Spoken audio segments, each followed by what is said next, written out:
Soften your shoulders, let the breath fall easy, and walk with the farmer into the dimness where grain sleeps. He rose while the stars still lingered, though their light had thinned to a powder against the paling sky. The earth beneath his woven mat was cool, packed hard by seasons of footfalls and patient work. When he exhaled, the breath twined into the faint mist that always hovered before sunrise. The storage hut crouched a few paces from his door, its walls a patchwork of reed and mud, its roof thatched thick against the wayward rains that sometimes wandered inland from the distant sea. Inside, night creatures once nested, but he had sealed each chink with clay and prayer. Now only stillness waited. Before moving forward, if you've been walking these quiet fields with me tonight, stay a little longer. There is always another story, waiting like a seed beneath the soil. You can plant your own thoughts in the comments. I'll tend to them with care. And if you wish to return, you need only follow the path back here, like the sun finding the same horizon every morning. Subscribe, and the gate to this little village will always be open for you. Now, let's get back to story. Long rows of baskets leaned shoulder to shoulder like faithful companions. Some wore tight lids of braided grass. Others were stopped with clay pressed firm in dry weather and scorched by last summer's sun. In the clay of the nearest jar, his thumb found a shallow spiral, his own mark, pressed months ago when the harvest song still rang across the valley. He smiled at its steady shape. Then he crouched, knees murmuring, and cracked the seal with the edge of a river stone kept for that single purpose. Warm, dust-sweet air puffed out. He breathed through parted lips, searching for the smallest hint of sour. There was none, only the memory of sunlit threshing floors. Beyond the open jar lay the deeper dark of the pit granaries. The pits were older than the hut itself, dug when the river still wandered wider, their interiors lined with powdered charcoal and compact layers of chaff to breathe away damp. He lifted a flat slab lid and peered inside. The grain rose in a slow slope, pressed by its own weight into a quiet hill. He touched the surface. It gave like sand, then stilled. From somewhere near the center, heat should rise if fermentation had begun, but his palm felt only the calm of midnight stone. Outside, the eastern rim of the sky warmed from pearl to the faintest rose. A breeze timidly searched the hut door, carrying the dry, bitter scent of sage growing wild along the terrace walls. He followed it, lifting the jar's lid to let the air exchange, counting heartbeats until stillness returned. Elders once told him, "Grain breathes slowly, like stones. Let it breathe, and it forgives the long months underground." He had learned that lesson after a cousin lost half a harvest to silenced air. The memory still whispered caution behind his ribs. He moved jar to jar in reverent order, never rushing, each gesture a prayer made physical. From millet to barley, barley to rye, he tasted the tones of scent the way travelers taste dialects along a road. Millet whispered in chalky hushes. Barley rattled dry as river pebbles. Rye carried a shadow of smoke from the week it dried upon last year's fire. He welcomed each note, let them tell their news. When his back ached, he rested a hand upon the cool clay wall, closed his eyes and let darkness steady his balance. One basket bore a shallow dent along its rim. He remembered repairing it in the dry moons. The reed ties were new, pale among older strands. He loosened the lid, but before lifting he pressed his ear to the weave. Grain beetles spoke in faint scrapes if they gathered dense enough. The weave remained mute. Lifting, he saw pearl-white einkorn lying in a sleepy mound. He stirred it gently with a long bone pin, watching for lumps or threads. A single kernel crumbled under the pin's tip, releasing a dusky smell. He breathed through his nose, weighed the odor. Not rot yet, merely warning. He scooped a small cupful to the doorway bench to winnow later in sun. The sun edged over the field crest, rays sliding in thin columns through the hut's reed slats. Dust motes twirled like lazy dancers, each carrying the world upon air so thin it could break on a whisper. Spores rode those motes. If grain slept peacefully, spores stayed harmless. But let dampness wake them, and green fingers would lace across every kernel.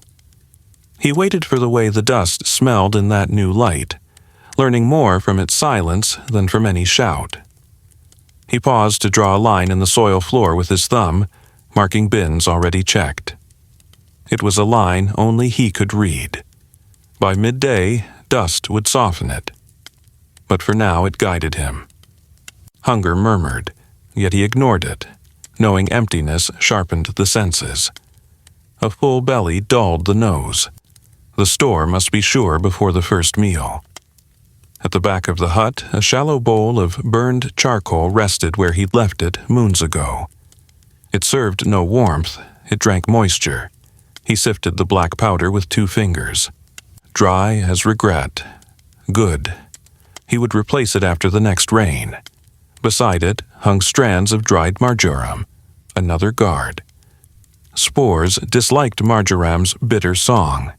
He crushed a leaf, let its oil flicker across his skin, then brushed it against a jar's rim and listened to the quiet of clay.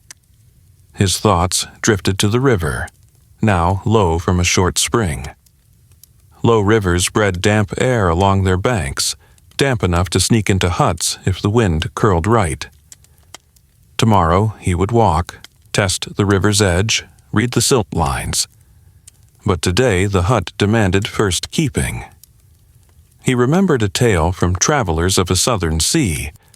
They stored grain in tall towers, plastered white to reflect heat, lifted high on stone legs against creeping mouths. Yet they too lost. Stores when sea winds blew warm. Spoilage learned every language of air and vessel. Kneeling among his jars, he felt no fear of that cunning. He felt companionship, as one might feel for fire or rain. Dangerous, but faithful to its nature. A faint vibration touched the ground. Hooves awaking the herd near the outer fence. He pictured the goats stretching, stamping away night's chill. Their milk would need straining soon, cheeses turning. Spoilage watched milk with special hunger. He would tend them after grain, each task in its tide. He reached for a jar sealed with a heavy clay plug. Lentils, delicate, easy to spoil. The plug resisted, then loosened with a muted pop. Immediately, a richer scent filled the air. Earthy sweet, like rain on warm ground. Too sweet. He lifted a handful. The lentils clung faintly. He spread them on a shallow reed tray where wind could wander. Some would dry quickly. Others he might roast before dusk. Nothing here would be wasted. Even spoiled lentils could feed soil. Light broke fully across the threshold, painting the tray in pale gold. Morning settled like a cat curling beneath a branch. Outside, the field sighed, a sound made not by wind but by thousands of stalks turning imperceptibly toward the sun. The farmer listened, heart beating in time. He lingered by the doorway bench, sliding the bone pin between thumb and forefinger as though it were a reed flute that might summon clearer thought. The lentils darkened by half a shade where moisture clung. Later he would coax the wind to lift their skins. A crow called once, twice, then fell silent. Crows like the taste of rot but are cleverer than doom. They notice a single dark spot before human eyes would. Only one call, then quiet. Perhaps they trusted his vigilance. Inside again, he crossed to a low shelf where modest clay cups nested. Each held a handful of seed, wheat, flax, sesame, kept as test watchers. Every moon he soaked them in river water, waiting 3 sunspans to see which sprouted. Failures foretold hidden rot in parent sacks. He set the cups on the floor in a line where dawn light could find them. While the cups rested, he gathered a coil of nettle twine. Twine had its own voice when dampness crept in. It smelled of marsh lilies. He raised the coil to his nose, dry, crisp, safe. Yet he rewound it, tightening to squeeze out lurking air. Loose twine invited rain. His shadow drifted across the floor, stretching with the sun's climb. In its shape, he saw the memory of his mother teaching him the weight test. Lift 2 grains in different hands, and the one that spoils will always feel a breath heavier. He practiced now, eyes closed, palms up, palms down, until the grains spoke clearly through their weight. A mild creak wound through the roof poles as the thatch warmed. He glanced upward. Spiders built lower when air pressed heavy with damp. Today, their webs hung high. Still, he traced a beam and tasted the dust that clung. Sweet dust, like crushed straw, not sour. Order remained. Hunger nodded softly again. He chewed a sliver of dried sage, letting the bitter resin coat his tongue. Sage, too, signaled moisture by turning pliant. The strip cracked cleanly. A humble census, all these tests, each verse in the hymn of survival. He thought of distant farmers across foothills who dug earth cellars deeper than a man's height, lining them with limestone rubble to drink the wet from summer air. Others stored maize above ground in basket towers, smoke curling beneath to keep weevils shy. Everywhere, grain breathed and mold listened. Everywhere, patient hands tuned to quiet warnings. In dreams, he often walked among their granaries, exchanging silent nods across the centuries. A dragonfly flitted through the doorway, skimming inner shadows before slipping out toward the gleam of river. Movement felt immense inside the hush. The dragonfly reminded him life still rushed somewhere beyond his deliberate pace. He placed a palm on the nearest jar, anchoring himself to the deeper rhythm written in clay. The cups of seed darkened where water touched. It would be days before green tips emerged, or refused to. He set them back, then lit 3 small tallow lamps around the room, not for brightness but to invite dryness. Flame drank humidity. Their glow painted lazy honey on the walls, coaxing faint shadows of future rot to reveal themselves long before their time. He wondered about jars of honeycombs stored beneath floorboards of the sleeping hut, wax caps delicate as frost. Honey seldom spoiled, yet water in the comb could ferment if rainy seasons lingered. In a few days he would slide the planks aside and listen for fizzing whispers. Each task had its tide. Spoilage taught sequence, hear first, see second, act last. Rushing stirred dust that might settle where it should not. Outside, sunlight warmed the threshold stone enough that ants began their steady procession toward unseen destinations. He crouched, observing the lines. Ants favored sweetness. If their path led to the granary, he would know fruit had surrendered somewhere in the dark. But the ants marched east, toward the herb piles, ignoring the doorway entirely. He nodded, satisfied. Quietly. He reached for the crock again, fingertips steady, breath measured. The beeswax seal bore the faint print of his thumbnail from the night he sealed it, a night of singing after harvest, when neighbors traded stories by firelight. That mark anchored the memory. Smoke curling upward, stars wheeling, the simple pride of full stores. He pressed the same nail into the wax, feeling its firmness, testing for cracks invisible to sight. It held fast under gentle pressure, yet still he listened. Listened for any timid bubble that might betray a hidden ferment. And that is where we will leave him for now, hand hovering, breath slow, heart quiet. If this passage has steadied your own breathing, share where you were on that final dusk of the 20th century, and help our small hearth grow, like, and subscribe so more wanderers can rest beside this story. The crock waits, unopened, and the farmer's patience is your next dream. His thumb rested gently against the wax seal, its smooth surface still cool to the touch despite the sun rising higher over the fields. The beeswax bore no cracks, no scent of fermentation, no trickle of air where there should be none. But he lingered, feeling beneath its silence for any tremble of change. A jar could seem perfect, even holy in its preservation, yet deep within, rot might already be humming its low, invisible song. The farmer knew this well. That was why he waited, why he listened longer than most.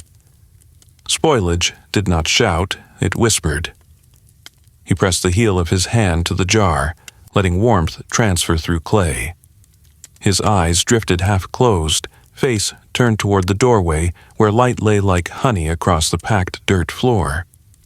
The day had opened softly, but it was warming now. The hut breathed it in, slow, dry breath through the reed walls and beneath the thatch. He shifted his weight, straightened slowly, and exhaled. One jar had grown suspect. He could feel it, not in any proof, but in the memory of scent that brushed against his mind like a shadow too faint to name. He walked toward it. The jar in question was older than the others, sealed just after the midsummer rains, when the barley had needed extra days to dry on flat stones. It had taken in the sky, he remembered, not just the sun but the sky itself. Heavy clouds, thick air, the smell of stones still holding rain. He had prayed over this jar longer than usual. He'd wrapped the lid with dried rushes, then layered them in clay and coated all with ash before setting it deep in the hut's eastern side, away from the midday heat. Still, he remembered feeling uncertain. He crouched beside it now, running a hand along its edge, and the jar greeted him with silence. He broke the seal with a small blade of obsidian, the sound no louder than a lizard's breath. Clay cracked, then fell away in flakes, revealing the coiled straw plug beneath. He tugged, slow and steady, until the bundle lifted clear. At first, the scent was familiar, barley, dry and chalky, touched by the echo of fire. But beneath that, something different, not yet foul, not sweet, a warmth, as if the grain had dreamed too long in its sleep and begun to wake into something it was never meant to become. He stirred the surface with his pin. A husk broke apart and revealed a dullness. No gleam of health in the kernel, just a waxy dimness like the skin of a fig gone soft. He filled a small bowl with a sampling and carried it to the threshold where the sunlight pooled. With practiced eyes, he sorted kernels between his fingers. Most remained hard, clean-edged, but some, just a few, left behind a trace of oil on his skin, and one, when split between his fingernails, revealed a pale, translucent thread stretching from core to shell. Moldavian, faint, it could not be seen until the kernel was torn open. The breath of rot. He closed his eyes. From the garden, just beyond the hut, a crow called once, then fell silent again. He imagined it perched on the fence post, head tilted, watching. Crows were keepers of memory. They remembered every hiding place, every forgotten crumb.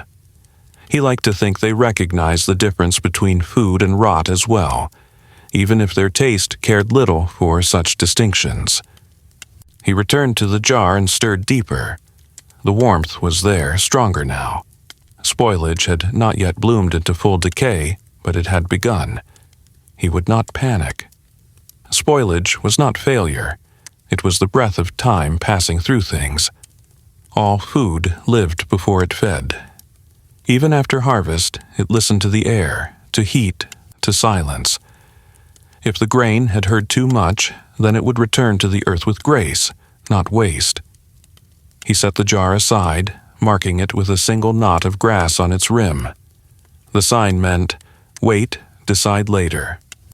There were other jars, other tasks. He moved to the far wall where gourds and root bundles hung from braided cords, their bodies still holding the chill of last night's air. One gourd was soft beneath the skin, barely, but enough. He plucked it gently and held it close. The scent told him everything. Not strong, not sharp, but sweet, too sweet. Over-ripeness hidden behind its curved shell. He laid it on the ground, then sliced it cleanly open with a curved flint blade. Inside, the seeds swam in liquid that should not have been there. A soft gurgle. The kind of rot that would spread if left unchecked. He scooped the pulp into a shallow basin, then carried it outside to the compost trench. Flies already waited at its edge. Nature always near. The basin, rinsed with ash water and dried in sun, returned with him to the hut. His hands smelled of gourd and clay. He wiped them on a strip of linen hung for such work, then turned to the hanging bundles of dried herbs. He checked them next, not because they were likely to spoil, but because they mattered. If rot began to speak there, it meant something was truly wrong with the air. He pressed his fingers into dried thyme. The stems cracked, clean and sharp. Good. The mint was brittle, its scent fresh enough to sting. Even the tangle of wild lavender still held its bloom. A faded but defiant reminder that beauty lingers where it wills. Back near the door, a small jar of fat had sat too close to the morning sunbeam. Its lid felt warm when he touched it. That was enough to worry him. Fat soured quickly if heat danced too long on its skin. He removed the lid. The scent that lifted was not yet sour, but it was close. An edge, a question. He stirred the surface with a clean twig, watching the texture. No bubbles, no streaks. Still, he scraped the uppermost layer away, placed it in the waste bowl. Better to lose a little than invite the rot to stay longer. He sealed the jar again and moved it deeper into the shade. Spoilage, he thought, was not a punishment. It was simply movement. Grain moved toward soil, fruit toward seed. Even salt, if left to the damp, would melt itself back to the sea. He had learned to recognize the soft voice of rot long ago, when he was still a child, helping his uncle check the fig store. One fig had gone strange. No smell, no softness, but the bees had ignored it. That was the sign. Bees knew before men. His uncle had told him, "If the bees pass by, we must ask why." He never forgot that. He looked now to the beeswax candles tucked in the corner. The wax was firm, golden. It smelled only of summer. But he watched the bees outside the doorway. They did not hesitate. They passed near the granary without pausing. That was good. If the bees still trusted the stores, so did he. A rustling sound made him glance toward the rafters. A pair of mice stirred in their woven nest above the rafters, blinking against the light. He watched their twitching noses. Mice, too, could betray spoilage. They gathered near the safest stores. If they kept close, it meant the food remained worthy. For now, they yawned and curled tighter, uninterested. Another quiet sign. He returned to the suspect barley jar once more. The heat had not risen further. He turned the upper layers slowly, allowing air to slip between them. With a large scoop, he lifted the first handfuls into a shallow drying tray and set them just outside the hut, where the sun would gently test them. A few hours would tell him more.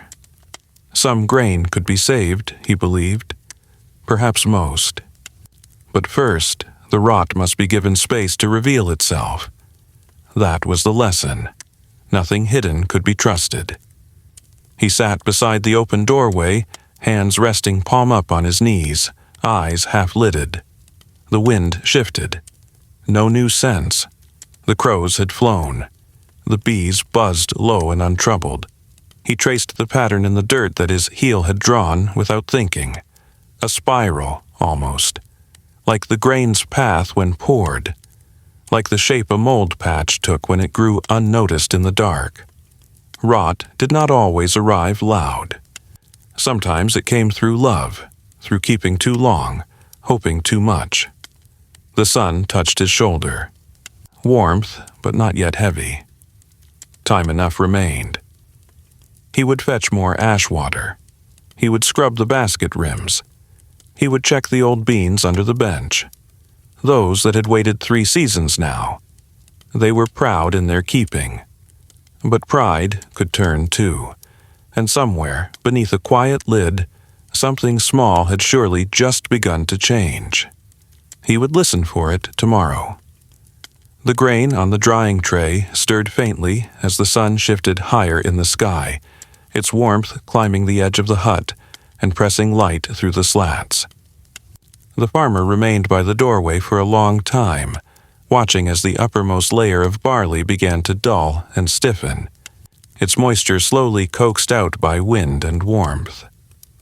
A few kernels had already cracked in the heat, just slightly, but enough to reveal the pale, dry heart still holding strong within. He exhaled, slow and silent.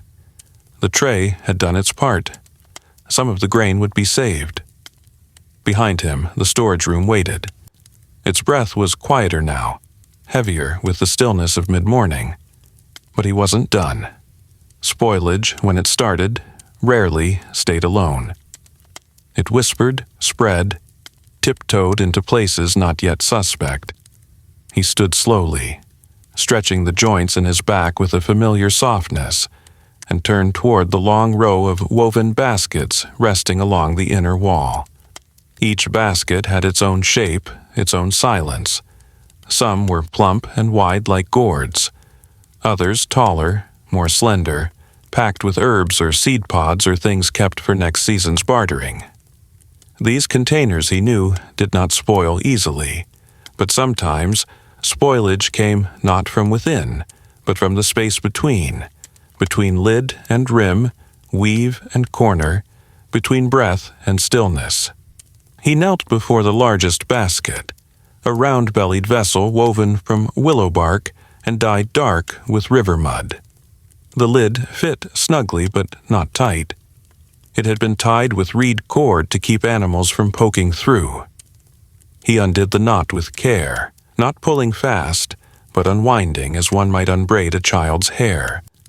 The lid lifted with a gentle sound, like leaves brushed aside, and the breath that came up from within the basket was old and dry. At first. Then it shifted. He leaned in, eyes soft, nose searching the scent.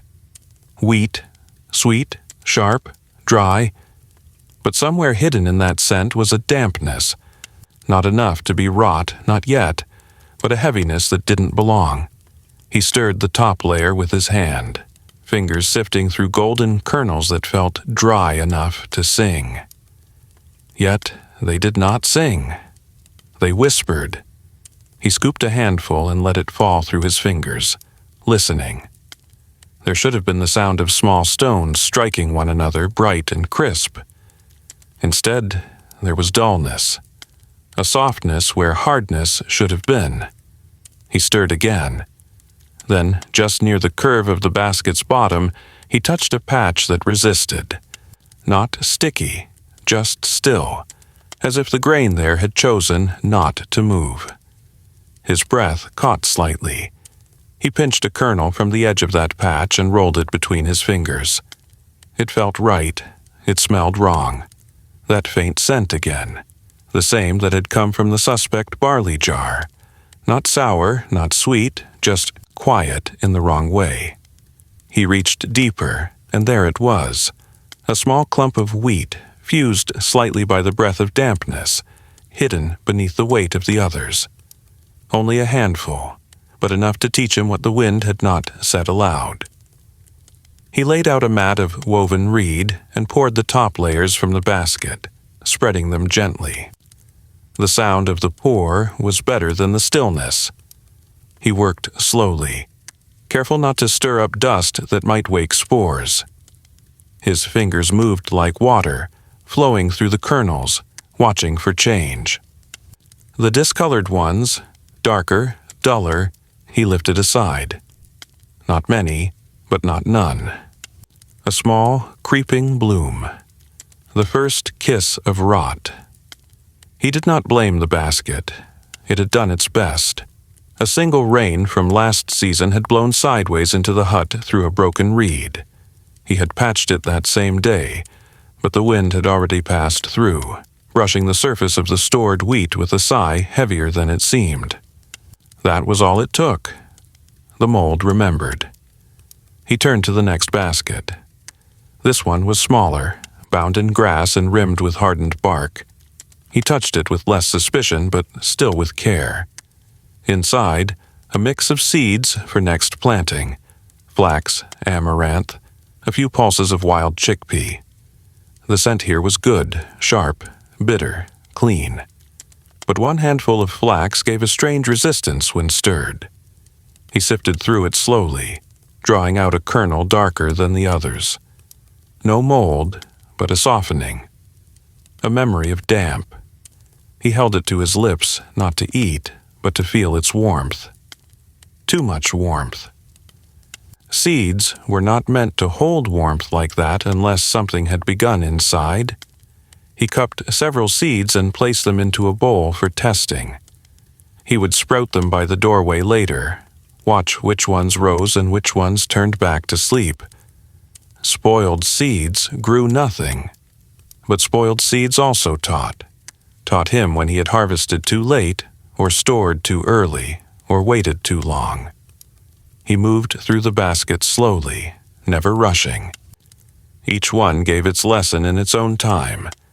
The basket of dried beans, the red mottled kind brought by a trader from the foothills, was dry, clean, perfect. But beside it, the bundle of dried mushrooms was not.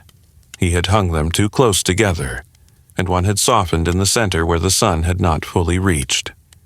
A small white tuft had begun to rise, no bigger than the eye of a needle, but it pulsed with life too eager. He plucked the spoiled one and carried it outside, setting it carefully beneath the herb trench where wind could scatter it far. Returning, he paused in the center of the hut. The baskets lay open, their contents exposed to breath and air. They looked vulnerable this way, like sleeping children. He thought of covering them again, but not yet. They needed to be seen first. Watched. The baskets, he knew, were like lungs. They held breath. They exhaled slowly. They listened to the air. He crouched again beside the first basket, now mostly empty, and scraped at the bottom with a flat stick. A thin line of dust clung to the inner weave. Spoiled grain dust was finer, and when stirred, it clung to skin with a strange softness. He touched it to his palm. It sat quiet, did not scatter, did not roll, just stayed. Another sign. From the trees beyond the hut, a soft rustle broke the stillness. Wind passing lightly through the elder trees. Their leaves fell early when rot grew thick in the roots. He made a note in his mind to visit them by evening. Trees told the truth when grain could not. He wrapped a cloth around the suspect grain, tying it with a single loop. This bundle would be laid near the garden gate, not thrown, not burned. The soil would remember it. Spoilage, he always believed, was never an end. It was a whisper. It was the basket breathing out, asking to be heard. He returned to the shelf where smaller baskets stood, those filled with herbs, pods, spice bark, and dried petals. These rarely spoiled, yet he checked them with the same reverence. He opened the mint, sharp, dry, good. The thyme, powdery, pleasant. But the coriander had gone bitter, not spoiled, but changed. The scent was deeper, less sweet, more stern. It had stayed too long in the dark. He would not use it for meals now, but would scatter it in the trench to ward off the beetles. Even spoiled things had uses. He turned the baskets to face the light and watched how the sun played on their sides. One by one, their shadows shifted. as if breathing with him.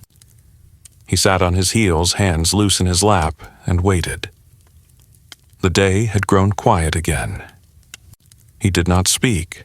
There was no one to speak to, and even if there were, words would not be louder than the breath of baskets or the sigh of grain. Silence was better. Silence was safer. His hand reached instinctively for the old gourd scoop, worn smooth from years of lifting grain. He brushed its edge across the woven mat, collecting stray kernels, feeling their weight. The scoop knew as much as he did. It had carried clean grain and spoiled. It had poured joy and apology. Today, it carried knowledge. He stood once more, knees whispering their ache, and carried a fresh tray to the open basket. He spread the drying kernels again, this time with more caution, watching for the ones that clumped or stuck. And as he worked, he noticed a new sound, the rustling of a bird just outside the hut. A small one, a wren perhaps, hopping through the brush. It peered in, tilted its head, then fluttered off. Even that moment spoke to him. He smiled faintly, wiped his hands on the cloth, and leaned against the post. The baskets had breathed. The grain had spoken. And still more waited beneath the lid of the next one. He would open it soon, but not yet. Not yet. He lingered by the doorway for a time, letting the quiet stretch as the sun bent higher. The baskets behind him still breathed, opened and turned to light, their soft voices calmed for now. But deeper beneath the hut, where no breeze passed, the clay jars rested still. They lay half buried in soil, cool to the touch, their walls thick with age, their mouths sealed with care and heat and patience. These were the oldest guardians, not meant to be opened often, only when memory called for them. And today, memory stirred. He moved toward the far corner of the hut, where the floor dipped ever so slightly. A smooth basin of earth darkened over time by shadow and slow use. The lids of the clay jars, half shrouded in ash and silence, sat level with the ground. No sharp corners, just round, quiet mouths waiting beneath smooth caps of hardened clay. These jars did not boast like baskets. They did not change with light. They hid and listened, and kept their secrets in the hush beneath the world. He knelt beside the first one. Its seal bore the mark of last year's autumn, 2 pressed thumbprints at the rim, crossed by a strand of split reed before the clay dried. He ran his hand across the surface. It felt like bone left long in river silt, cold, dense, unwilling to share warmth. That was good. Warmth was the enemy here. Clay stayed cool when trust held. He pressed his fingers to the seal and waited. He didn't listen with ears. He listened with breath, letting his own rhythm slow until he matched the stillness around him. A faint scent rose. Nothing sharp, just the ghost of old straw and dust. He began to chip gently at the edge of the lid, where time often left a hairline crack even in the best sealed clay. The seal gave with a quiet pop, the kind that was both soft and final. Beneath it, the lid lifted clean. No rush of air, no change in scent. He bent close and stared into the darkness. The grain, sorghum, this one, lay beneath a layer of chaff, smooth and undisturbed. He brushed the surface with a wooden spoon carved by his grandfather's hand, tracing circles into the grain. It parted easily, no resistance, no clumping. A few insects scurried out from the chaff, disturbed but healthy in color, not gorged, not fleeing. That too was a sign. When the insects stayed calm, the rot had not arrived. He dipped both hands into the jar and cupped the grain, lifting it slowly, letting it fall back in a soft, steady cascade. The sound was perfect. Dry, but not brittle. Whispering, not hissing. The way good grain falls when the earth is watching. He did this 3 times, then ran his fingers around the rim of the jar, checking for moisture, for any uneven breath that might rise from deep below. But the clay gave nothing. It stayed silent. He smiled faintly and placed the lid back, sealing it again with a cloth soaked in herb ash. It would hold for another moon. The second jar was deeper. It sat lower in the ground, and the earth around its rim had settled more than expected. He brushed away the loose dust and leaned over it, exhaling slowly so as not to stir the surface. This one held lentils, small, green, and always the first to speak when something was wrong. He recalled sealing this one in early spring, during the sudden warm spell that had caused so much worry. The seal looked intact, but the memory of that heat made his hand slow. He scraped carefully at the edges, letting the blade tap gently, testing for hollowness beneath. A low sound came, like water through stone. He paused. That sound, faint and round, meant the jar still held air inside. Not good or bad, but curious. He worked the seal free and opened the jar. At once, a scent met him, not strong, not foul, but heavier than it should be. He leaned closer. The lentils, packed beneath a cloth layer of dried mint, looked fine. But the cloth itself held too much weight. He touched it. Damp, not wet, but wrong. His fingers came away cool and tinged with oil. He pinched the edge and lifted. Beneath, the lentils were matted together in the center, a small hollow forming where moisture had gathered. He stirred gently with the spoon. The outer lentils moved freely, dry, firm. But as he reached deeper, he met resistance. Not from weight, but from cohesion. Lentils that should fall apart clung to one another. He drew a few out and split them with a knife. The inside was darker, a hue too close to gray. He sighed, quiet but deep. He had known it. The spring warmth had fooled him. He should have waited longer. Still, most of the jar was sound. He would remove the middle portion and spread it thin in trays for drying. What remained could be used before the next moon. He placed a reed marker into the jar's rim, a forked twig split at the top, a symbol for soon, not stored. It wasn't failure, it was breath, changing course. He turned to the third jar. It had not been opened since the last frost. It held roots, cut and dried in thin strips, then stacked in the curve of the jar like sleeping snakes. These were medicine. Spoilage here was less likely, but if it happened, it could hide for years. He brushed the seal clean and pressed the edge. It crumbled dry, a good sign. He lifted the lid and paused. No scent, no sound, just the clean emptiness of cold earth. He reached in and touched the roots. They crackled softly beneath his touch. He drew one out and broke it in half. The snap was sharp, clean. Inside, it gleamed pale, like a dry bone left in sun. Safe.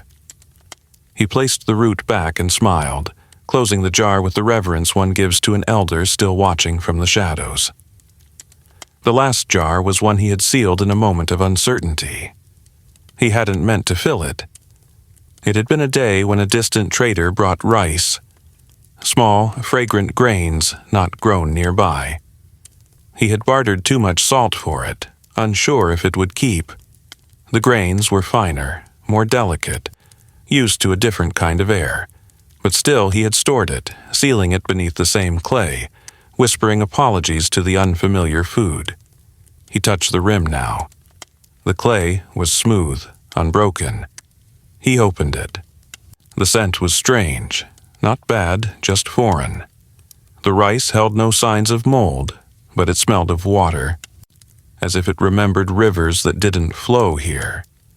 He stirred it and watched how it moved. Less lively, more slumped. He knew it wouldn't last a year.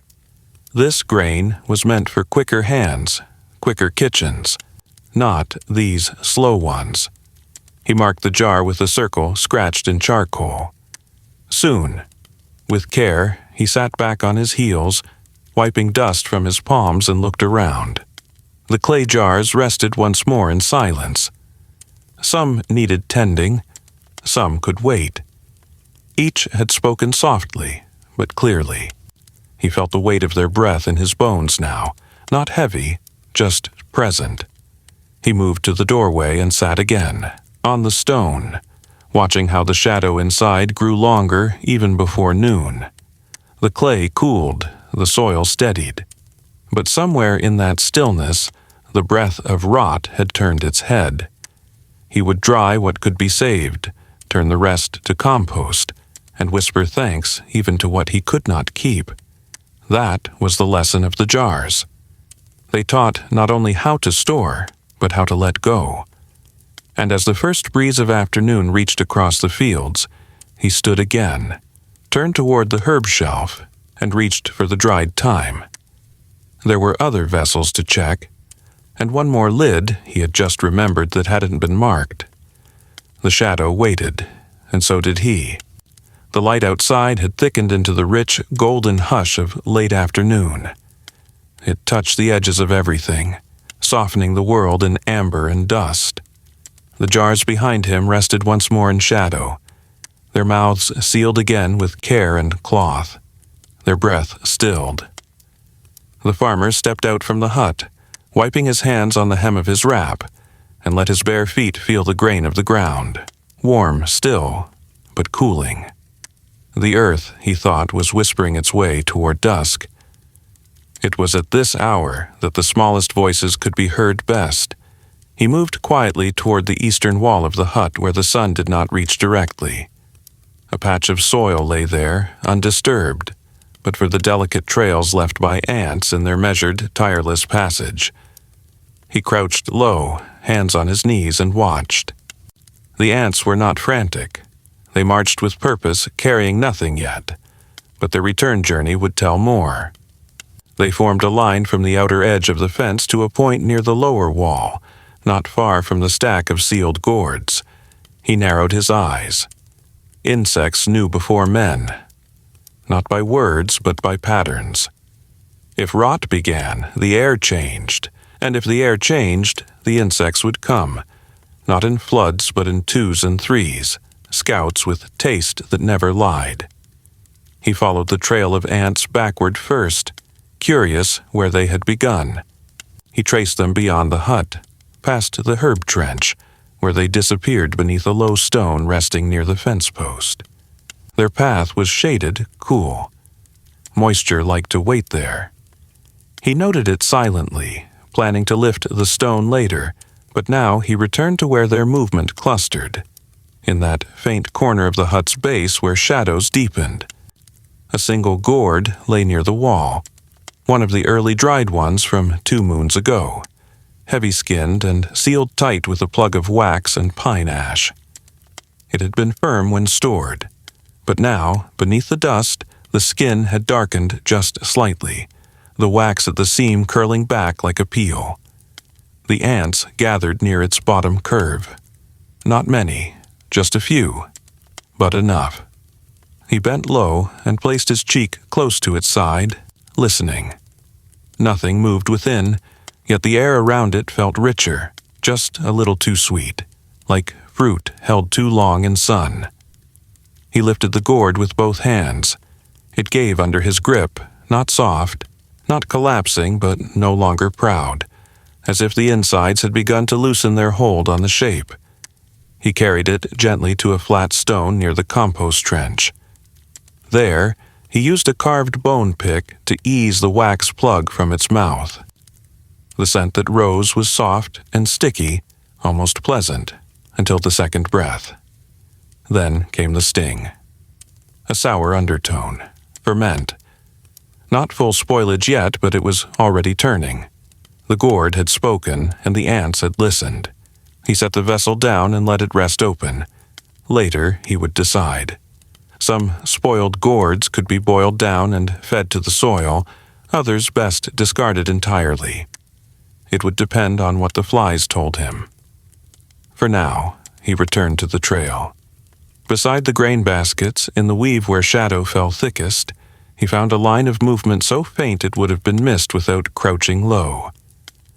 Tiny beetles, grain lovers, made their slow procession into the tight space between the lowest basket and the clay wall. He moved closer. These were not outsiders. These were the kind born of the grain itself. Small black shells with whispering feet. Their presence did not mean full spoilage. It meant the first breath of imbalance. They came when grain exhaled too deeply. He lifted the basket slightly, holding one side steady while he peered underneath. There, scattered like stars, lay fragments of shell, molts, perhaps, or the husks of old presents. He brushed the floor gently with a dried leaf. A few beetles scurried into the crevices. The grain inside the basket had felt firm that morning, but these quiet guests suggested it had begun to dream of returning to the earth. Not in large swaths, not yet, just in soft corners. He would sift the grain again before nightfall. He fetched a reed sieve from the wall and brought the basket outside. With practiced hands, he poured the grain in smooth arcs into the sieve, letting the kernels fall through in soft rains. Each pass sang a different tune. First, poor, clean, sharp, the tone of health. Second, slightly rougher. A small pebble fell, and a wriggling beetle with it. He nodded. He had suspected. Third pour, he paused. A clump passed through, light but stuck together. He pressed it with his thumb. The center burst apart with the faintest pop. Moisture trapped in husk. He set it aside, added dry ash to the sieve, and continued. The ash would cling to damp and show him what else must go. The beetles, meanwhile, had begun to drift away, confused by the sudden light, the motion. He let them go. They had done their part. They had spoken first. The wind rose softly, passing through the open space like a breath in a sleeping chest. It rustled the herb bundles hanging near the door and stirred the fringe of his wrap. The sun dipped lower. Shadows lengthened. Still, he worked.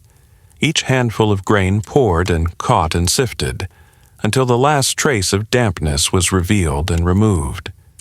He wiped the sweat from his brow with the back of his arm, and laid the clean grain on a woven tray to rest. By the time he returned the basket to its place, the ants had begun to scatter. Their line broke apart. Whatever had called them had lost its hold. The gourd stood open, breathing itself away. The basket's breath had been eased. He crouched near the wall again and laid his palm flat against the ground. The earth here was dry, still. A single beetle crawled across his knuckles and paused. He watched it go. Inside, the air had cooled. The heat of the day no longer pressed against the clay walls. The quiet returned. Not empty, but fuller now, with understanding, with response. The insects had whispered. He had listened. Spoilage would not take this day.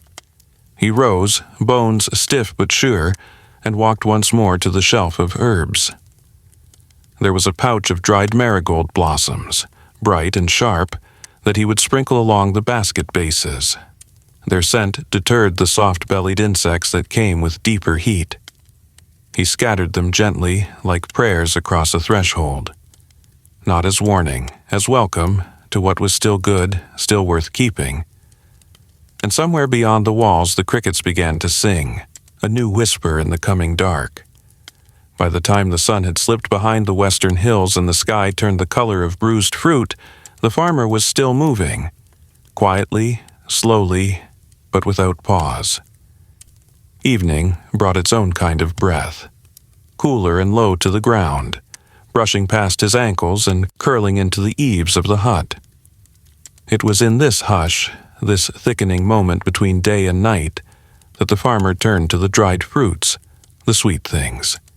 They were always last, always stored separately, always checked at the end of the day when the light was soft, and the shadows stretched long across the earth like old memories. He walked across the compound to the smaller shelter near the stone fence, a hut no wider than a man's outstretched arms, woven of reeds and lined inside with sun-dried clay. It smelled of sugar and leaf, warmth and thyme. Inside, neat shelves held bundles wrapped in waxed cloth or sealed in pottery. These were not the daily staples. These were what had once been sweet: figs halved and pressed, apricots dried to thin curls, berries reduced and folded into bark trays, combs of honey cut and tucked into clay. But sweetness, as he well knew, was no guarantee of safety.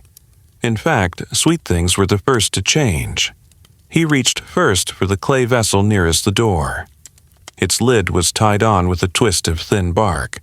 He loosened it gently, set the cover aside, and leaned in. The smell greeted him softly. Dried peach, a memory of sun and summer, a hint of sharpness beneath. His nose stilled. He had smelled that before long ago. Ferment. It hadn't bloomed yet, but it was breathing. He reached in and pulled a few slivers of fruit from the top. Their edges looked dry enough. Their color was good. But between them, where pieces had overlapped too long, a dampness waited, darker, shinier than the rest. He touched it. It stuck to his finger in a way that told him more than any scent. He brought it to his mouth and tasted, not to eat, but to know. The sourness came slowly. At first, just the sweetness of fruit, and then a bite, like vinegar left too long in a hot jar. He spat it into the ash bowl beside him and closed the jar gently. That batch was turning. He set it aside and moved on. Each vessel had to be opened. Each wrap had to be unrolled. One by one, he laid out the dried fruits in the last of the day's light.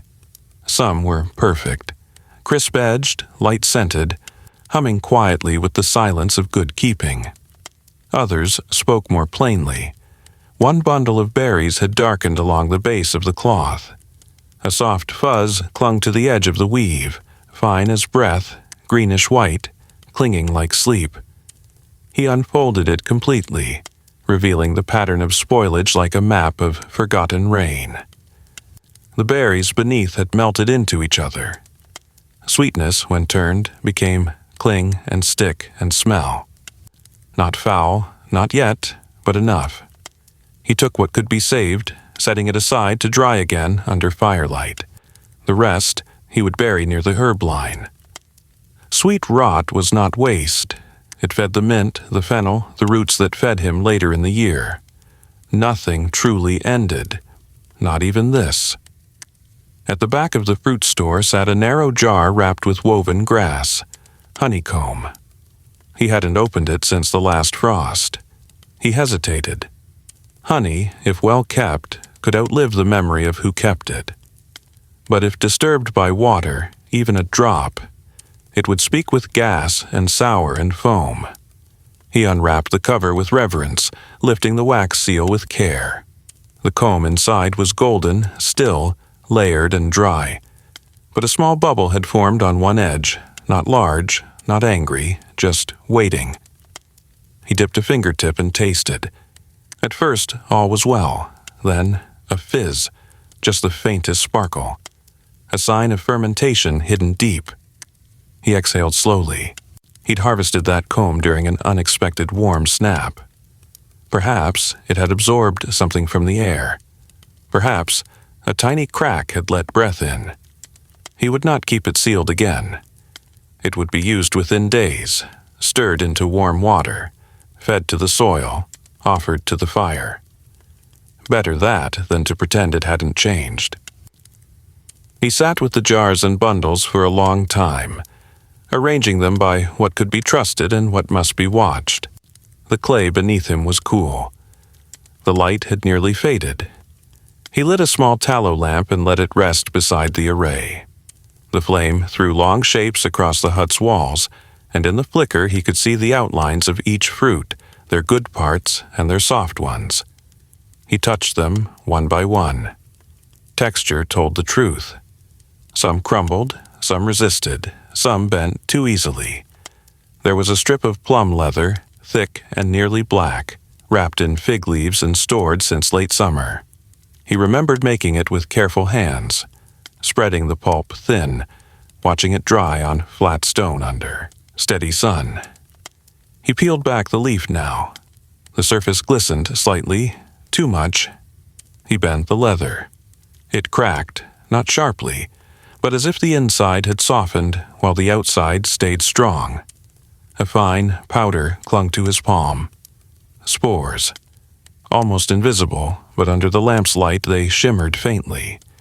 He folded the strip back up and set it aside. It would not be eaten, but neither would it be mourned. He worked slowly, wrapping and unwrapping, listening not with ears but with fingertips and scent and weight. Dried apples that once rang dry now slumped into themselves. Pears, too, had thickened in the middle. Not enough to discard, but enough to move. He laid them near the firestones to draw out the breath that had lingered too long. When at last he stepped back, his hands were sticky with fruit and ash. The lamp burned low. Outside, the crickets had grown louder, and from the far end of the compound came the soft thump of goats settling for the night. He poured water over his hands from a clay jug and let the warmth take the sweetness away. Then he sat again in silence. The sweet things had been checked. Not all were safe, but most still held. He would return to them before the week was out. He would turn them, air them, listen to them as they changed. Because everything changed. Especially sweetness. Especially in the quiet. And somewhere, in one of the jars still sealed, a new sourness had already begun to dream. The air held a heaviness that morning, though no clouds had gathered in the sky. The sky itself was dry, pale and open, with only the faintest trails of wind dragging low along the horizon. It was the kind of weather that pretended to be gentle, no thunder, no shadow, but carried in its silence a strange weight, the kind that made the soil seem moister than it was, the kind that let rot settle quietly, invisibly, beneath things believed to be safe. The farmer rose with the light, slow as always, stretching the night from his limbs and listening to the sound of breath around him. His own, the hut's, the earth's. There had been no rain for weeks, not true rain. A fine mist some days and a single morning of dew that had lingered long on the leaves. But he had felt something different in the grain lately, a resistance, a reluctance. The baskets did not breathe as easily. The clay walls held warmth too long into the night, and some of the tools in the corner had begun to rust, thin orange lines along the stone-bladed handles that hadn't been there before. Moisture had arrived, not from above, but from beneath or within. He knelt near the back wall of the hut and lifted the stone slab that covered the storage pit closest to the sleeping mat. This pit had always been dry, dependable. It was where he kept older sacks, those that didn't need checking often. He had packed them with chaff and set a small flat stone atop each, then sealed the pit with ash. But when he opened it today, he saw a change. The air rising from the pit was cooler than the room, but damp, not with the smell of water, but with the smell of breath. Grain, breathing too fast, the kind of breath that clung to the back of the throat, invisible but insistent. He reached down and touched the nearest sack. It felt firm enough, but the cloth had darkened. Not much, just a shade deeper near the base. He pressed his hand to it, cool, and not in a good way, cool like soil that hides a trickle of seep. He pulled it gently from the pit and laid it on the ground. Unwrapping the twine from the sack's neck, he peeled back the top and stared. Barley, pale, dry to the eye. But his hands told another story. When he sifted through it, the movement was wrong. Sluggish, almost damp in the center. He lifted a handful and squeezed. It didn't clump. Not yet. But the feeling in his palm stayed longer than it should have. He set a few grains aside and split them with the edge of his nail. Inside, they were too soft, the heart too yielding. Not rot, but the path toward it. He stood slowly and looked around the hut. The roof was tightly bound, no holes, the walls dry to the touch. Yet moisture had come. It had arrived quietly, through air that didn't drip, wind that didn't howl, rain that never fell. That was what unsettled him most. Wetness he could see, he could fight. But this was air that lied, air that moved like dust and carried water in secret. He pulled out the other sacks from the pit, one by one. The millet held firm. The flax was light and crisp. But the rye, he paused. The sack felt swollen, like it had taken in more than it should have. He untied it, dipped his hands in. The top layer was dry, but as he moved deeper, the color changed, just a little. Not darker exactly, but less alive. He brought some to his face and breathed in. Nothing sharp, but something tired. Spoilage that hadn't awakened yet, but stirred in dreams. He laid the sack open near the fire circle and placed the stones around it to lift it from the floor. He would spread it out later, dry it in thin layers under watchful eyes. Some could still be saved. Maybe most, but not all. Not if the moisture stayed hidden. He remembered the stories from the elders, how during dry seasons when rain didn't fall, moisture would creep in through cracks in the stone, ride the breath of the people, cling to the silence between footfalls. They called it the ghost rain, the kind that fed mold but never crops. He had always thought of it as a tale, but now, crouching over the half-spoiled sack, he wasn't so sure. He walked outside into the open air and looked toward the herb wall. The leaves drooped slightly, not from heat but from weight, as if the very air pressed down. He stepped over to the compost pit, checked the dampness of the soil. Too wet. It hadn't rained, but the ground drank something anyway. He bent down and scooped a handful of earth. It crumbled in his palm, but stuck faintly to his skin. It confirmed what he already knew. Moisture was moving beneath the surface. He returned to the hut, eyes scanning every crack, every seam. He checked the underside of his baskets. Some had dark rings at the base, fine as charcoal smudges. He scraped at one and brought the dust to his lips. Bitter. Mold had started. Not blooming yet, but breathing.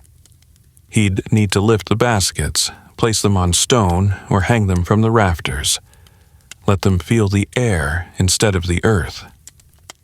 He worked slowly through the day, shifting stores higher, unpacking sacks he thought he could leave untouched, testing every piece with hand and scent and sound. The roof stayed dry, but the air grew thicker as the sun passed overhead. Even his clothes clung to his back, holding sweat longer than usual. He drank sparingly, then wiped his hands clean and returned to the next basket. Inside it, he found chickpeas. He loved their weight, their smooth, firm shells, their way of speaking plainly when wrong. Today, the bottom third of the basket moved oddly. He scooped a handful and let it fall. Too slow. A few had darkened. One had split with a thread of soft white crawling from the eye. He plucked it out and placed it aside. It hadn't spread. But it had started. It always started before the farmer knew it, and only revealed itself when the breath of the grain changed. By late afternoon, he'd arranged a row of trays along the side of the hut, each filled with grain set out to dry again, each a story of quiet betrayal. Not from neglect, from the ghost of a storm that never came. The sky remained wide and clear, as if nothing had happened, But he knew better. Rain had passed in silence, walking without feet, wetting the walls of his food without ever touching the ground. And he wondered, as he sat on the step and watched the sun dip lower, how much more had changed while he wasn't looking. How many other jars breathed a little too heavily. He would listen harder tomorrow. He would hear what was whispered in the quiet air, because the worst kind of spoilage was the one that arrived with no sound. The wind did not stir that morning. It rested somewhere in the hills, curled in the hollows of trees, reluctant to rise. Even the birds were slow to speak. The silence stretched thin across the fields, soft and pale as morning fog, and it was into this stillness that the farmer stepped, his shadow long behind him as he made his way along the clay wall of the storehouse.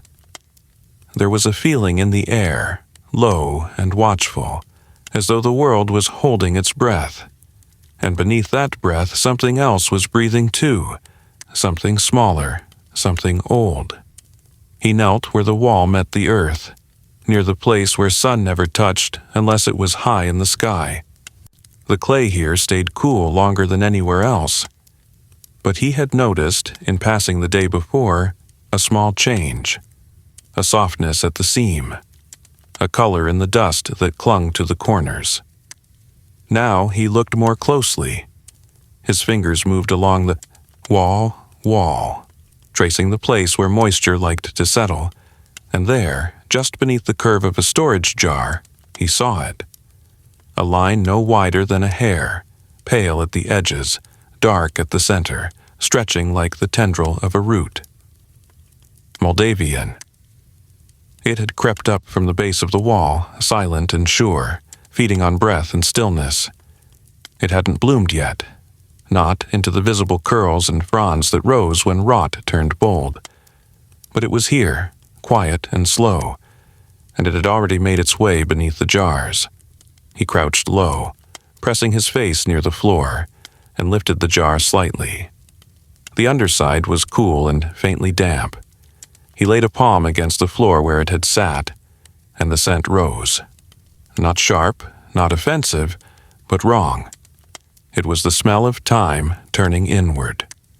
The beginnings of breakdown, not of the jar, not yet, but of the space around it.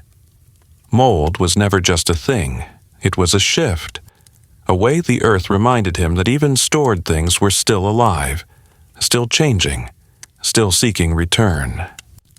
He moved the jar aside and brushed the floor with a reed whisk. The spores lifted like dust. He didn't flinch. He had seen this before. It was always the same. It started with silence, settled in corners, crept across surfaces too smooth to resist. And if left alone, it would rise. Not loudly, not all at once, but like a breath exhaled over days, turning everything soft and sweet and strange. He brought a basin of warm ash water and soaked a strip of cloth.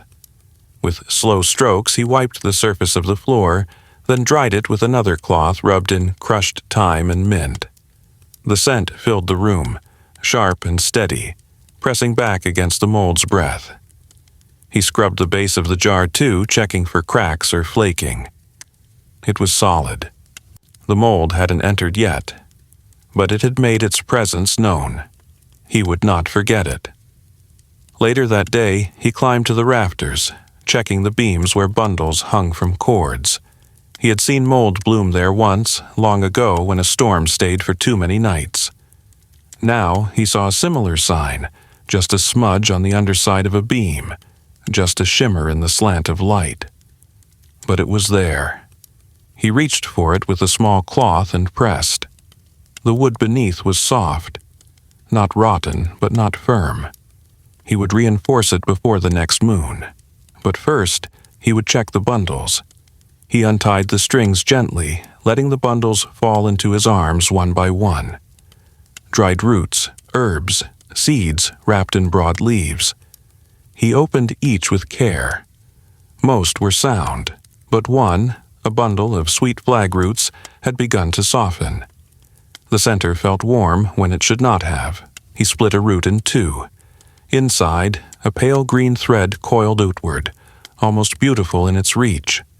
Spores had found it. They liked the sweetness of this one. They liked the dark. He burned that root, slowly, in a shallow clay dish at the edge of the compound. He watched the smoke curl, thin and silver, and whispered the words his grandmother had once whispered when the mold returned. A prayer, not for protection, but for attention. To see, to notice, to know when breath turned. Back inside, he hung fresh herb bundles in the empty space and rubbed the beam with vinegar made from old pears. The air would sting for a while, but it would hold back the creep. Mold didn't like sharpness. It preferred softness. Neglect. Peace that was too still. Before dusk, he walked the perimeter of the hut, trailing his fingers along the base where clay met earth. Every place where darkness lingered too long. In one corner, beneath the shelves where gourds were stored, he found it again. This time larger. A patch the size of a palm. Gray and quiet, with a faint white fuzz at the edge. He crouched before it, watching it without moving. The mold pulsed, not visibly, but in presence, as though it had eyes waiting to be seen. He scraped it carefully into a pot and covered it with ash. It would not spread. Not now. But he would remember. Because once mold had shown itself, it never truly left. It lingered in the air, in the corners of thought. He would keep fire near the walls for a few nights. Let the heat breathe through the space. Let the smoke teach the spores to wait. As the sky darkened, he lit a small lamp and set it near the jars. The light made the shadows longer, but also clearer. He sat beside the flame and closed his eyes, listening. Not for sound, but for change. The mold had crept quietly, yes, but he had heard it. There would be more to find tomorrow. There always was. But tonight he had caught it before it bloomed. He had cleaned where it rested. And that was enough, for now. Yet somewhere, in the breath of the walls or the bones of the roof, the quiet mold still waited. It always did. The dawn came slow and silver, softening the sharp edges of stone and jar with its pale light. The sky was quiet. There was no wind, just a stillness that felt heavier than silence, as if something was pausing, holding itself back, watching from the edges. The farmer stood at the doorway, eyes half closed, arms at his sides, and listened for the things that could not be heard. The breath of the sealed baskets, the hum of grain beneath lids, the waiting inside the waiting. Then he stepped into the morning, toward the shelf where the seeds slept.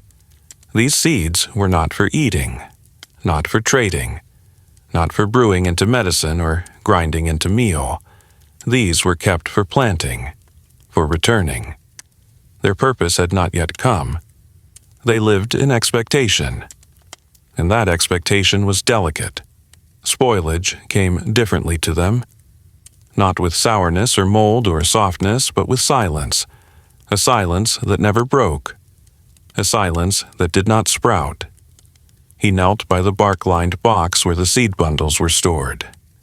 Each was wrapped in its own packet, broad leaves dried and folded, tied with fiber cord, marked with a tiny ink stroke to say what lay within. Millet, emmer, barley, lentil, sorghum, flax, seeds from the last harvest, gathered, carefully from the strongest plants, dried in shade, stored in the cool corner of the hut, far from the heat of cooking or the breath of animals.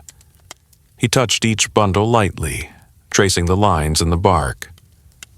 The wraps were tight, but one, he paused, one felt softer than the rest. Not in the leaf, in what it carried. He untied it gently.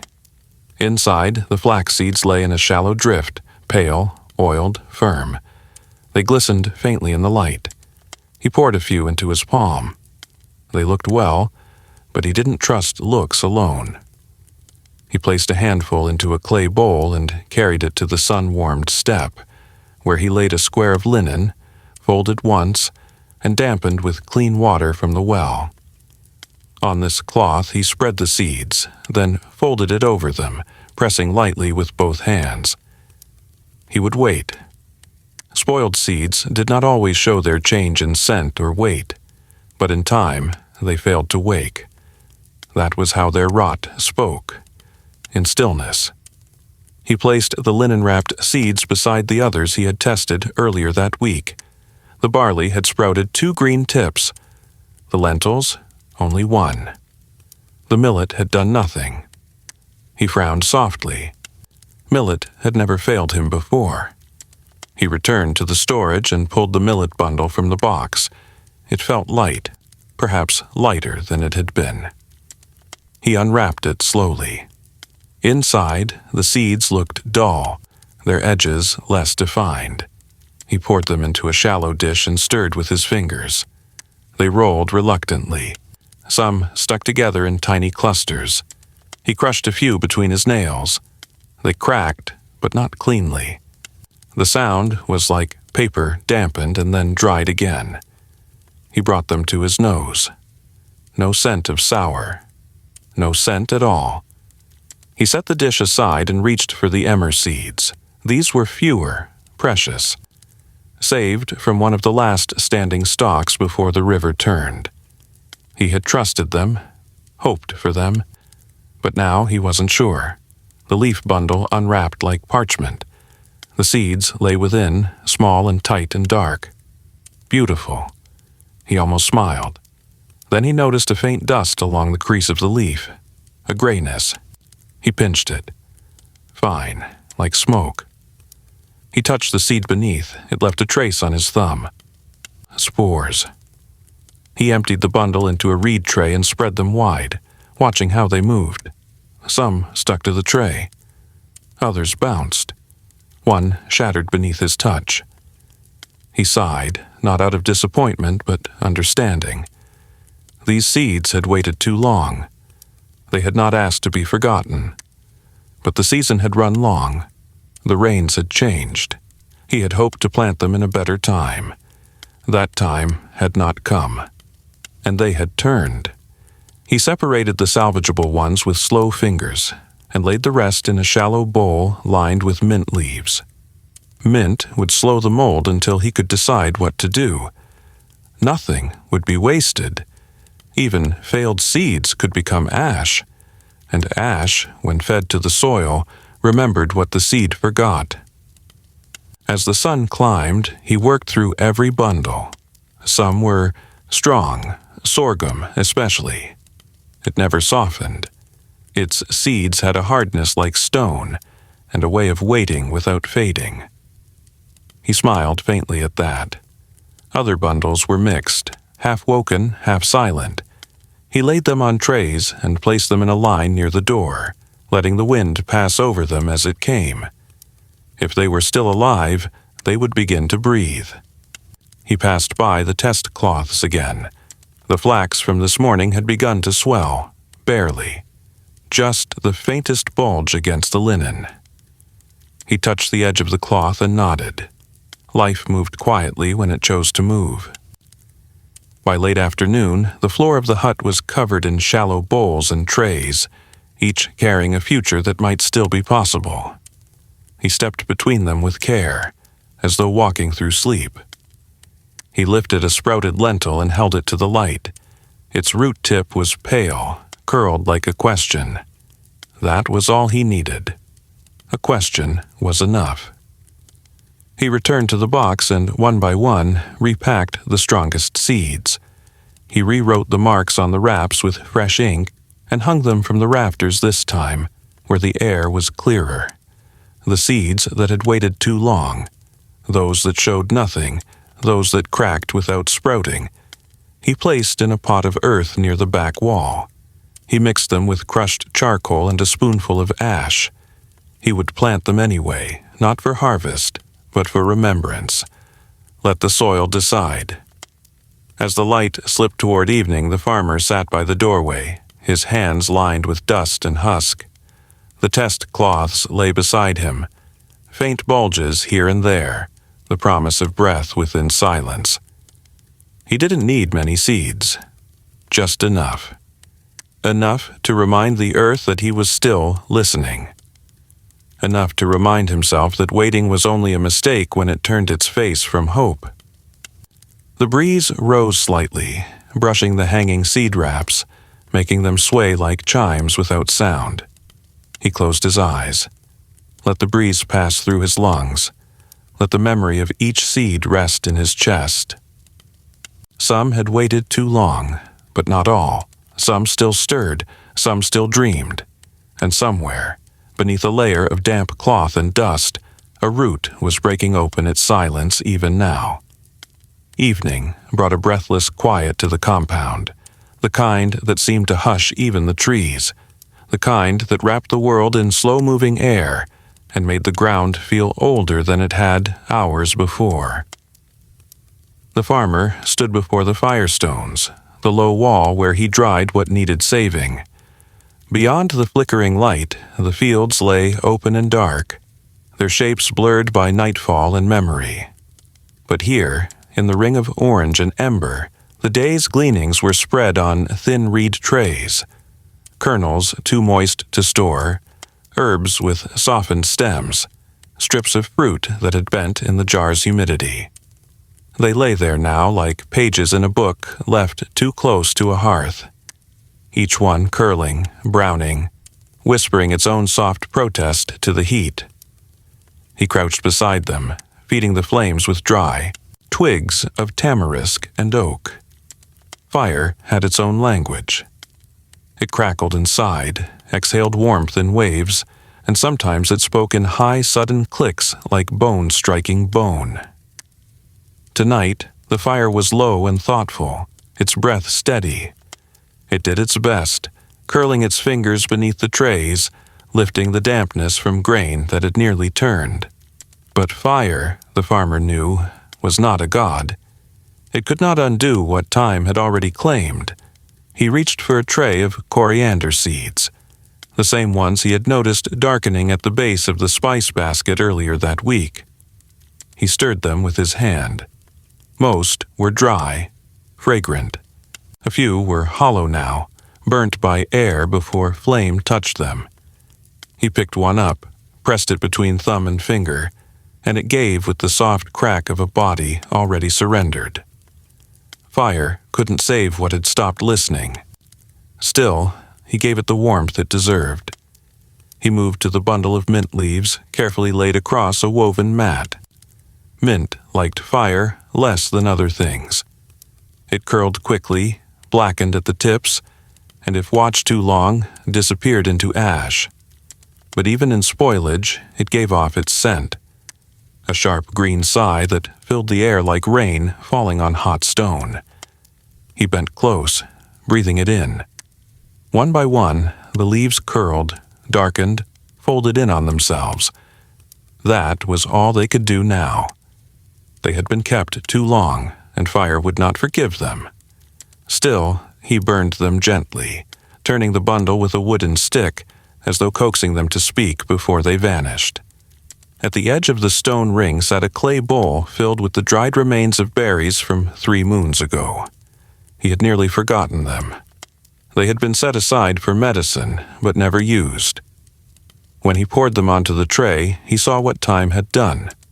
The skins were intact, but the insides had hollowed. They were fruit-shaped shadows. He tried to roast them gently, but they hissed in the fire's breath, then split, 1, then 2, revealing pale mold where seeds should have been. He gathered them back into the bowl. These would not return. Even fire had no voice for them. He sat for a while, hands folded in his lap, watching the shadows flicker across the earth. His palms smelled of smoke and leaf. A light wind had risen, soft as breath, stirring the edges of the drying mats. It whispered across the trays and lifted the lighter husks, making them dance in the orange glow. He reached for the millet husks, the ones he'd peeled away from spoiled kernels yesterday. and watched as the fire dried what little oil still clung to their skin. Some would crumble into powder. Others might still be scattered near the beans to deter insects. That, at least, the fire could do. A kind of final offering, a closing breath. He turned his attention to the larger bundle of roots. Wild onion and burdock, gathered long ago, dried half over flame and half in wind. He had saved them for a time when medicine might be needed. But the burdock had softened, its shape too spongy. He knew it would not last the week. Still, he laid it near the edge of the flame, hoping the fire might pull out whatever moisture had crept in during the quiet nights. It sizzled faintly, let go a strange smell, not sharp, not bitter, just tired. The kind of scent that made him think of worn sandals and old rope. He turned the roots carefully, but the softness did not leave. Some things fire could warm, but not save. He added small sticks to the fire, dry pine, which flared quickly and left its scent like memory in the throat. The flames rose, then settled again. The heat deepened. He pulled another tray forward, seeds from a gourd that had gone soft at the base, harvested late, perhaps too late. They had been dried quickly, pressed between stones, saved not for planting but for oil. He had hoped they could still be roasted, but even now, turning them with a flat wooden spoon, he could feel the unevenness. Some popped too fast. Others resisted entirely. Fire brought them forward, exposed their truth. He held one to his lips. The skin cracked in his teeth, but the center was bitter, oily, wrong. He spat gently into the fire. It welcomed the seed back without question. The light around him was dimming further. Stars now visible above the hut, glinting through the open sky like seeds scattered across black earth. He watched them between tasks, counting none, simply acknowledging their presence. Somewhere out beyond those stars, he imagined, there were places where rot never came. But not here. Here things ripened, they softened, they changed, and fire, though faithful, could only hold them for so long. He stood and stretched his back. The fire still breathed, but it was low now, its hunger fed. The trays held less than before. The good grain he would return to jars. The spoiled he would scatter by morning. He gathered the herbs that had dried clean, wrapped them in fresh cloth. What the fire had not saved, it had at least honored. One last bowl remained, bits of dried pulse, small and uneven. He had collected them from the sieve 2 days ago, unsure if they could be eaten. He poured them carefully onto the heat. They crackled, a few jumping like insects startled in grass. One burst with a snap, scattering ash into the air. He smiled faintly. Even now, they had life.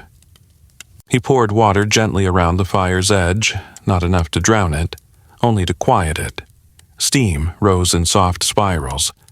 The last of the flame bent inward, curled into its own shadow. He sat again, alone with the warmth that remained. The fire had done its work. It had given what it could.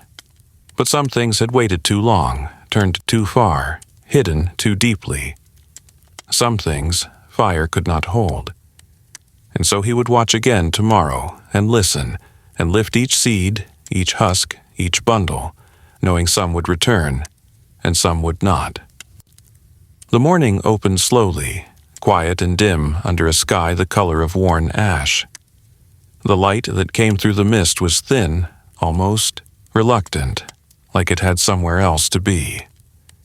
The farmer stirred beneath his wrap, bones stiff from the night's cold, his breath steady in the silence. He didn't rise at once. Not yet. There was a taste lingering in his mouth. Not from food, but from memory. A memory shaped like a bite. A bite he never finished. A day he never forgot. He sat up and looked toward the row of storage jars against the far wall. They sat where they always had. Watchful, still, mute.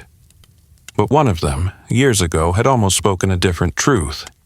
He remembered the moment not with fear, but with something deeper. Respect, perhaps. The kind that only comes when a lesson settles into your marrow. He stood now, bare feet touching the cool floor, and crossed to the far end of the hut. His hand brushed the top of one sealed jar, not the same one from that day, but similar. It was smooth, solid, quiet. That day the jar had looked the same. They all had. It had been a day of hunger, late in the dry season, before the millet matured, after the berries had already turned, and the stores had begun to thin. He had gone to the jar for dried fish, a bundle wrapped in woven reed, pressed flat and left near the bottom. His hands had moved without thought, years of practice, of certainty, of trust.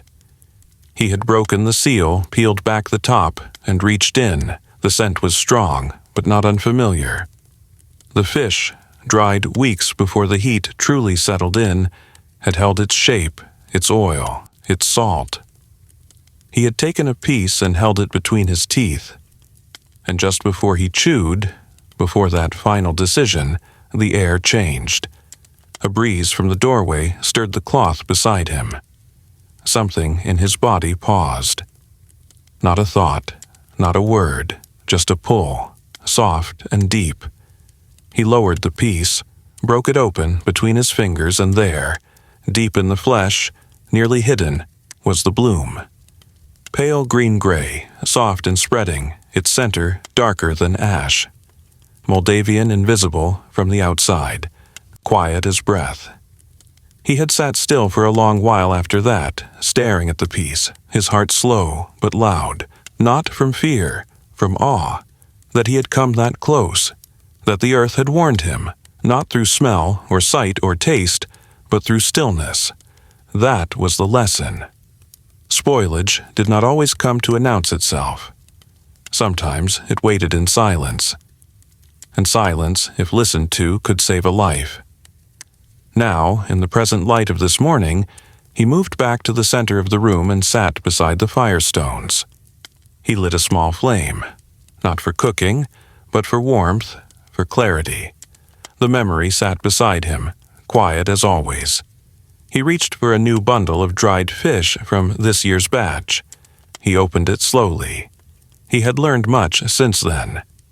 Now, he never took from the center without first breaking the pieces apart. Never trusted only the outside. He laid the strips on a flat stone warmed near the fire and waited. Watched. One began to curl. That was normal. Another released a faint oil, catching light in a shimmer. Good. But the third, he paused. The edge looked dry, but the smell was too soft. He touched it. The skin cracked, but the flesh beneath gave a little too easily. He split it. Inside, a thread of discoloration, no mold yet, but the beginning. The breath before the bloom. He removed it gently, placed it aside, and added crushed salt over the rest. Fire, too, would help. He would roast them lightly before storing them again. And the one that had turned, he fed it to the flame, watched it curl and vanish in a slow spiral of smoke. As the day unfolded, he moved from one storage to another, not rushing, just returning to the old rhythm. The moment with the fish had made him vigilant, yes, but not afraid. Fear made hands careless. Vigilance made them steady. He checked his nuts, his dried greens, his clay-sealed fruits. Most were good, but one small pouch, a handful of dried eggplant thin as paper, had softened at the corners. A taste test could have gone unnoticed. One bite, one chew. He didn't need to imagine it. He had almost lived it. He crushed the eggplant in his palm. It turned to dust with a bitter scent. Not spoilage strong enough to see, but strong enough to speak to a body if it had entered it. He scattered the dust on the wind, let it drift through the herbs at the edge of the compound. As the sun reached its middle height, he rested near the tree line, chewing a piece of hard bread soaked in oil. Simple, trusted food. Nothing hidden, no surprises. He let his tongue rest on the flavors. Rough, bitter, salt. Real, ancient, true. The kinds of taste that didn't lie. Later, he walked to the far end of the field, to the place where he had buried the spoiled lentils from earlier in the season. He knelt there, touched the soil. It was darker now, richer. Something had grown from their giving. Even what nearly harmed him could help the land, if returned the right way. By the time evening came, the sky was pink and gold and gentle. He stood again before the jar where the dried fish now rested, resealed and blessed with fresh ash. His hands moved over the lid like they always did, patient, slow, grateful. The memory of that day, the day he nearly ate what would have harmed him, would never leave. But it didn't need to. It had rooted itself in the way he moved, in the way he listened, in the care with which he checked what others would rush past. Because the lesson was never about the danger. It was about the silence, about learning to hear what didn't speak. And somewhere, even now, another jar waited. And inside, something might already be turning, but his hands would find it. His breath would sense it, his body would know. Before the sun had fully cleared the horizon, before the birds dared their first calls, the farmer sat by the doorway of his hut with his eyes closed and his hands resting open in his lap. The wind hadn't yet arrived, and the sky was still the pale color of wet clay. All around him, the world held. A hush, not quite sleep, not yet motion. It was in that space between, that tender silence, where his hands remembered best. They remembered before his mind could name the feeling, before his eyes could see the swelling of a grain too long left, or his nose could sense the breath of sour beneath the sweet. They remembered because they had touched 1,000 sacks and jars, stirred 1,000 baskets, pressed into soil before it cracked, into bark before it split. His hands had known before. They would know again. He rose slowly, body still adjusting to the morning, and walked barefoot across the packed ground toward the woven baskets near the back wall of the storehouse. His breath stayed soft. The baskets waited. Some had not been checked in days, but his fingers had begun to ache the evening before. Not with pain, but with memory. A deep twitch in the knuckles. A stiffness in the thumb. The way his skin tugged when he curled his palm around nothing. It was how the warning always began. His hands remembered first. He crouched beside the basket, woven with reeds from the river's edge, the one that held dried pulses gathered in the second moon of summer.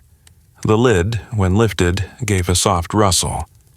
He reached in without looking, let his fingers sink into the beans. They were smooth, solid. At first, then deeper. There, near the base, a change. The texture shifted. The surface was too soft, the weight uneven. His hand stilled. He didn't need to see. He scooped a small pile, let the grains pass through his fingers one by one. A few stuck. One split too easily. Another resisted too long. He opened his eyes and spread them across a cloth in the light. They looked fine, but his hands did not lie. He laid the batch aside for drying, marked the basket with a thin blade of grass tied around the handle. He would return to it after midday when the sun could help decide. For now, he moved on. The next basket held rice, traded moons ago from a traveling family passing through with salt and stories. He had stored the rice with care, sealing it in oil-rubbed cloth, keeping it close to the center of the hut where the wind did not shift its scent. It had seemed safe.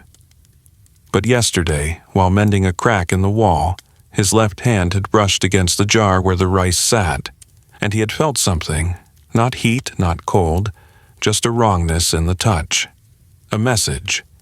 He had left it then, but now he returned. He unwrapped the cloth slowly. fingers finding the fold before the eyes did. Inside, the rice looked dry, pale. It lay flat, unbothered. But when he dipped his hand into it, the warmth surprised him. It should not have been warm, not this early in the day, not untouched by sun. He stirred deeper. Near the center, the warmth grew. That was where the breath gathered. That was where the rice had begun to change. He scooped some into a tray and laid it out. The grains looked unchanged, but in his hand they carried weight unevenly. Some felt heavier, waterlogged by invisible damp. Others, light as husks. He pressed two between his palms. One split neatly, the other collapsed. He didn't need to test them further. The spoilage was just beginning, and his hands had caught it before it could rise. He cleaned the storage cloth, added new ash, and placed the safe rice back into the jar. The rest he marked for fire. He would roast it lightly by dusk, enough to dry the dampness before it spread. And as he worked, he felt the way his hands remembered the shape of the cloth, the curve of the bowl, the grain story. Not just from this season, but from many before. From harvests stored in broken baskets. From food nearly lost in the time of long rains. From mornings like this, where the wind had not yet arrived, and the silence spoke only through skin. Later, as the sun climbed higher and the shadows retreated toward the walls, he turned his attention to the herbs, those tied in small bundles, hung from rafters, or wrapped in bark and laid on shelves. He touched them all, not hurried, not inspecting, just greeting. His fingertips brushed over thyme, sage, and fennel, listening to the give in the stems, the crispness in the leaves. Most were fine, but one, a bundle of wild marjoram, yielded under his touch. Its stalks bent too easily, and when he pressed them between his palms they left a trace of moisture. Not wet, but not dry enough to stay. He pulled it down, unwrapped the cord, and let the light strike its heart. Inside, a darkness bloomed. Not mold yet, but the softness before mold. His hands had felt it before his eyes had seen. He laid the herbs on a flat tray, crushed them into powder before the moisture could spread. He would scatter them in the garden, where the soil still accepted half-spoiled things as offerings. He cleaned the bark wrap with salt water and left it drying in the sun. Throughout the day, he moved from shelf to jar, from pit to beam, hands leading the way, memory folded into each motion. He didn't speak. He didn't think much. He just let the work continue through him. Let his palms read what the air did not say aloud. A cloth that clung too tightly to its jar. A bowl whose base stuck faintly to the shelf. A fruit skin that should have cracked, but bent. The language of spoilage was never shouted. It was whispered through weight, temperature, texture, through hands. As dusk approached, he washed his hands in a shallow bowl outside the hut. He scrubbed gently with ash, watching the grainy water swirl and darken. Then he poured it at the roots of the fig tree, where the shade had been deepest all season. The tree needed little, but it listened well, and he had always believed that water poured with memory helped things grow straighter.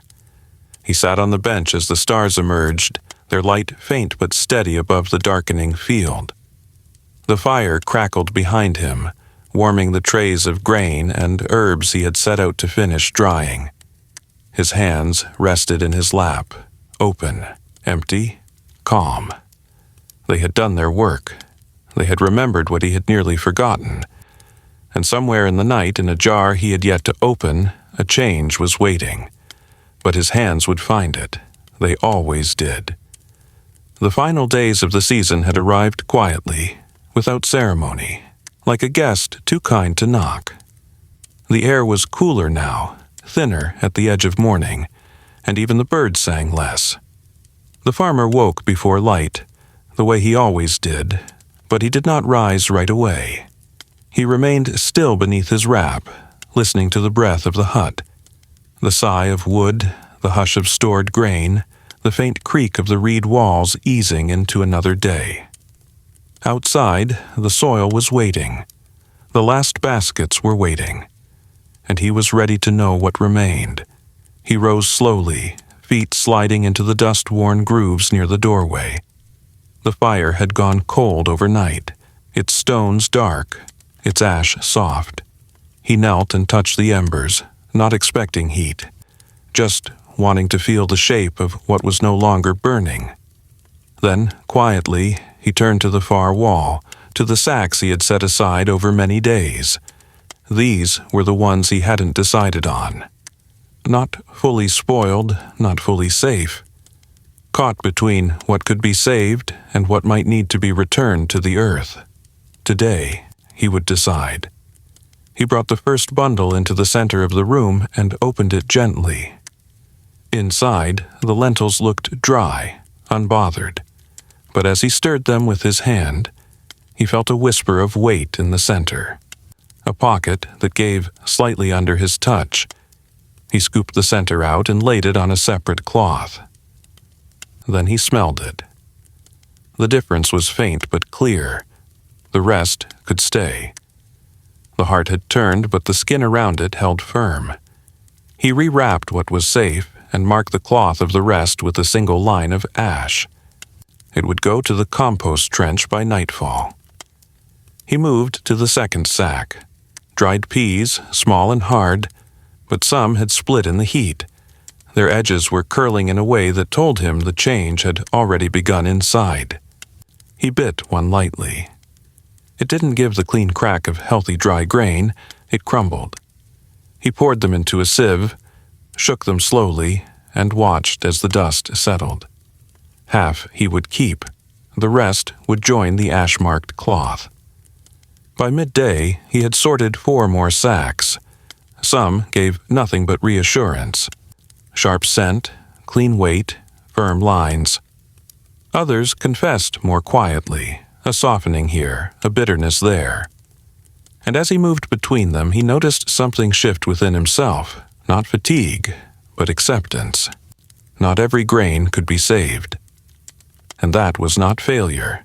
That was simply the truth of time, of keeping, of breath inside stillness. He rested beside the doorway, eyes following the lines of light that stretched through the slats of the hut. Outside, the wind stirred the millet stalks left unharvested in the border rows. They leaned together like old friends, speaking in dry rustles. He thought of the grain he had kept, and the grain he had lost. He did not count it. He did not measure it. He only remembered the feel of each one passing through his hands. In the late afternoon, he walked slowly to the trench where old food was given back to the soil. He carried the ash-marked cloths with care, not in sorrow, but in reverence. He laid the contents down gently, layer by layer, covering each with dry chaff and soil. The earth would remember them. Perhaps next season, something green would rise here, unasked but welcome. A sprout born of something too spoiled to eat, too sacred to discard without blessing. He sat beside the trench as the sky turned gold. The sun warmed his shoulders. A few birds circled overhead. He closed his eyes and listened, not to the wind or the birds or the earth, but to what his own breath was saying. It moved steady, slow, sure. This season had been long, and not all had gone the way he hoped, but what remained was enough. What was saved would carry forward. What was lost would return in another form. Spoilage was never the end. It was simply a change in direction. He stood and dusted his hands. There were still things to tend, jars to reseal, trays to store, a fire to light before night came fully. But for now, he let the moment hold still. In that stillness, there was no regret, just rhythm, just memory, just the quiet weight of his work. And behind him, inside the hut, the safe grains slept soundly. quiet, waiting, ready.